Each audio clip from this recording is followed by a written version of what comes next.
This video is sponsored by Card Kingdom. You can visit their store by using my referral link in the description below.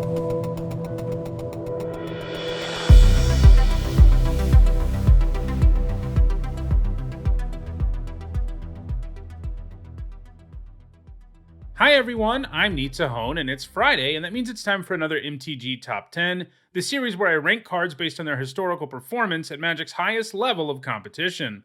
I've looked at a lot of creature types in these videos over the years, and today we're looking at another one, as this MTG Top 10 looks at snakes. It seemed like a good time to do it since we're returning to Kamigawa in the very near future, and so far that plane has proven to be the snakiest one around, with snakes getting significant tribal support in the original Kamigawa block. Some of the plane's inhabitants are called Orochi, or Snake People, and they're still around in Kamigawa Neon Dynasty, so we'll likely be getting several new snakes before long. To be eligible for this list, a card had to either have the snake creature type or make a snake creature token. That means there were 113 cards that could have made this list, and in this video we'll take a look at the 10 that have left the biggest impact on competitive Magic. As we'll see, snakes are a surprisingly powerful creature type. The top 6 cards on this list all have 34 points or more. Before we get started, here's a quick reminder on how I score cards in these videos. A first tier event is worth 2 points. This includes big events like Mythic Championships, Set Championships, and Pro Tours. A second tier top 8 is worth 1 point, and this includes events like Magic Fest and Grand Prix. Alright, let's get to the list. At number 10, it's Snake Basket. This artifact costs 4 initially and doesn't do anything, but the upside is that later in the game you can sacrifice it and pump as much mana as you have into it, and get a 1/1 snake for each mana you do put into it. That can be a whole lot of snakes, and in the late 1990s and early 2000s it was a great way for control decks to both protect themselves and pressure the opponent, as if you got enough snakes it could be a very real win condition. It was played in Mirage Block Constructed as well as Standard.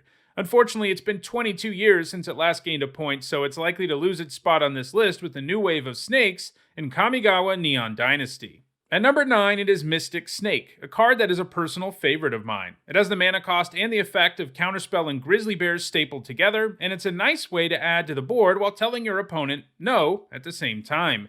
Fittingly, it was played in aggro control decks in Block and Standard. It has unfortunately been outclassed more recently by Frilled Mystic, which is harder to cast but comes with more power, and it hasn't gained any points since 2007 anyway, so it's another card that could fall off of this list pretty soon. At number 8, it is Farika, God of Affliction. Like all Theros gods, when your devotion gets high enough, she becomes a massive, indestructible creature. She makes it onto the list because of her activated ability, which lets you exile creature cards from graveyards, and when you do, its owner gets a 1/1 black and green snake creature token with Death Touch. Death Touch creature tokens are always great, especially when you're using a card to repeatedly produce them, since they can just trade with anything.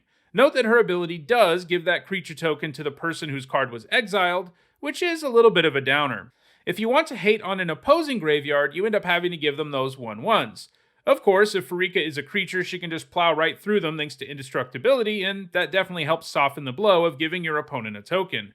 Farika gained all of her points in Standard. She was played in the main deck of Golgari Constellation decks, which would gladly give up their creatures in the graveyard to make creature tokens. Because the snakes are also enchantments, every time you make one of them for yourself, you would trigger your Constellation cards, like Doomwake Giant, and that's pretty spicy. It was also played in Whip of Erebos decks, which loaded up the graveyard a ton in the first place and gave Farika a lot of fuel, and it didn't hurt that she could also hate a little bit on opposing Whip decks by exiling a creature in response to the Whip trying to reanimate it. Giving your opponent a single 1/1 was a whole lot better than letting them reanimate their Hornet Queen.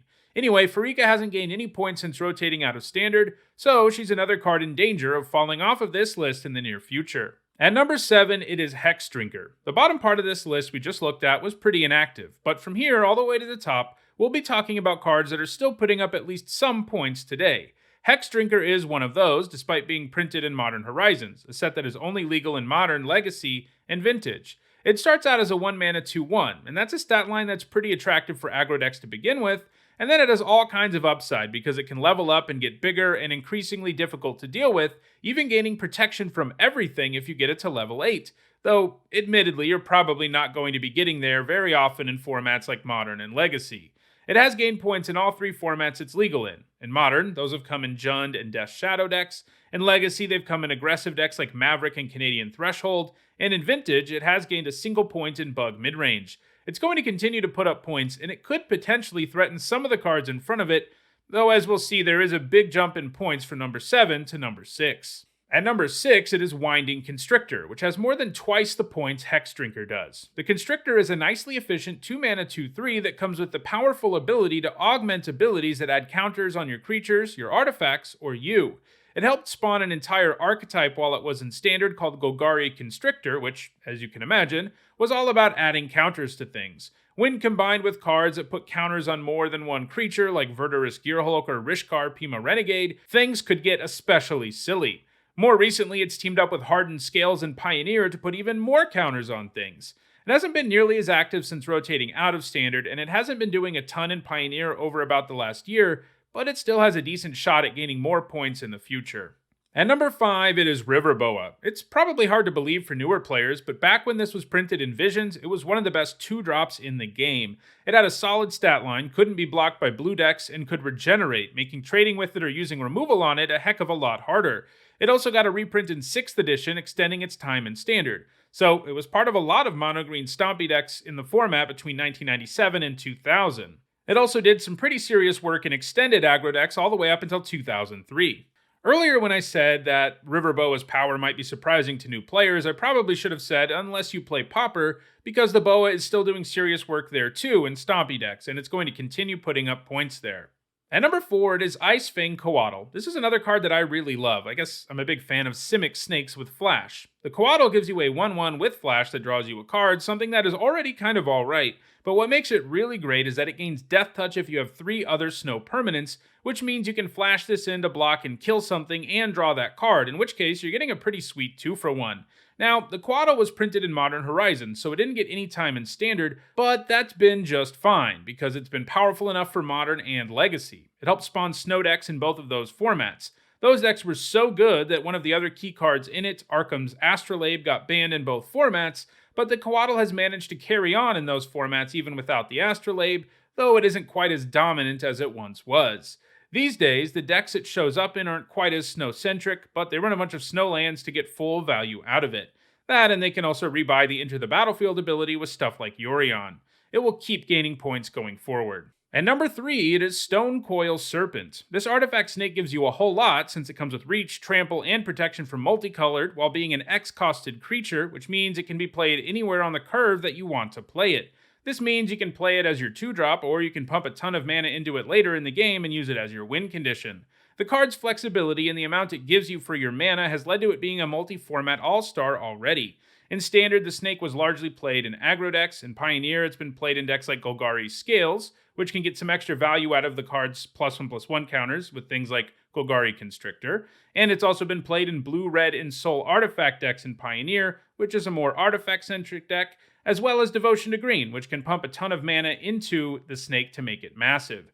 It also sees a whole lot of play in Vintage, where it fits really well into decks running Mishra's Workshop, since it can make it quite large even in the very early game. It doesn't have any points yet in Modern or Historic, but it is being played some in those formats, so it isn't entirely out of the question. It is going to keep gaining points going forward, and it has a pretty good chance of getting even higher on this list if it continues to be played as much as it has been so far. At number 2, it is Lotus Cobra. This 2-mana 2/1 snake comes with a powerful landfall ability that lets you add mana of any color to your mana pool. This fixes and ramps your mana, and it means you get to make more powerful plays earlier in the game than you would otherwise be able to. It was originally printed in the first Zendikar, and it was played in a wide variety of decks in that Standard, really showing up in a whole lot of different green decks. This included aggro decks like Green-White, control decks like Bug, and ramp decks like Genesis Wave and Valakut. Those Standard points all came in 2011, but then the Cobra got a reprint in Zendikar Rising, and it has really taken advantage of that fact. It was featured in the absurdly powerful Omnath ramp deck, which was all about triggering landfall a whole bunch. The Cobra could help you get Omnath down quickly and also give you some additional mana to really go off once Omnath is in play. Versions of this deck also found success in Historic and Pioneer, and it ultimately proved to be too good for both Standard and Historic, where Omnath got banned. Even after the banning, the Cobra has continued to be played in Standard in decks like Winota and Mono Green Aggro. It is also still being played in Pioneer Omnath, so it's very likely to continue to add to its score in the future. It'll be interesting to see whether Lotus Cobra or Stone Coil Serpent can ever pass the number 1 card on this list though, which is Sakura Tribe Elder. This list was inspired by Kamigawa, but this is actually the only snake from original Kamigawa to make the list. But hey, at least it's number 1. The Elder doesn't have good stats of course, but the fact that the snake can come down, block, and sacrifice to search up a basic land is a good deal. It's basically rampant growth on a stick, and it was even better back when it was originally printed because damage used the stack. That meant you could use the Elder to block an X1, put its damage on the stack, and then sacrifice it, and the creature it blocked would die. Still, even though damage no longer uses the stack, the Elder is still pretty great. As you would expect, it's pretty much only been played in various ramp decks over the years. Some of its highlights include Heartbeat of Spring decks in Block and Standard, and Valakut Scapeshift decks in Modern. Somewhat surprisingly, it hasn't gained a single point since 2020, though it has a good shot at gaining more points in Modern in the future, and has a pretty good lead over Lotus Cobra and Stone Coil Serpent, so I'm reasonably confident the Elder will hold on to the number 1 slot on this list for a while. Well, those are the 10 snakes that have left the biggest impact on competitive Magic. If you want to own any of the cards that appeared on this surprisingly stacked snakes list, you can find direct Card Kingdom links for each of them in the description. If you enjoyed this video, please like it and share it so that others can enjoy it too. If you want to make sure you catch future MTG Top 10s and a whole lot of additional Magic the Gathering content, subscribe and turn on notifications. If you want to catch up on past MTG Top 10s, including more that look at specific creature types, you'll see some playlists on your screen shortly. Lastly, if you want to go the extra mile in supporting the channel, you can on Patreon. Thanks for watching.